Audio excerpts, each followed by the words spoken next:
জাতিসংঘ মহাসচিব Antonio Guterres সকালে প্রধান উপদেষ্টা ডক্টর মোহাম্মদ ইউনূসের সঙ্গে তার কার্যালয়ে সাক্ষাৎ করবেন।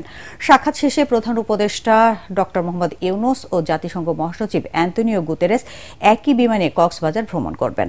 কক্সবাজারে প্রধান উপদেষ্টা ডক্টর মোহাম্মদ ইউনূস নির্মাণাধীন কক্সবাজার আন্তর্জাতিক বিমানবন্দর ও খুরুশকুল জলবায়ু উদ্বাস্তু কেন্দ্র পরিদর্শন করবেন। পরিদর্শন শেষে উপদেষ্টা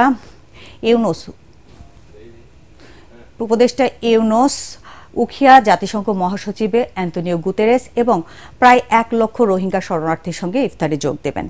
দুর্যোগ ব্যবস্থাপনা মন্ত্রণালয়ের দায়িত্বপ্রাপ্ত উপদেষ্টা ফারুকিয়া আজম কক্সবাজারে জাতিসংঘ মহাসচিবকে স্বাগত জানাবেন।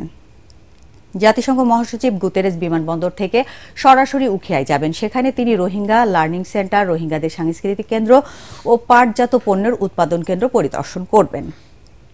পরিদর্শন ও ইফতার শেষে প্রধান উপদেষ্টা ও জাতিসংঘ মহাসচিব একই সাথে সন্ধ্যায় ঢাকায় ফিরবেন।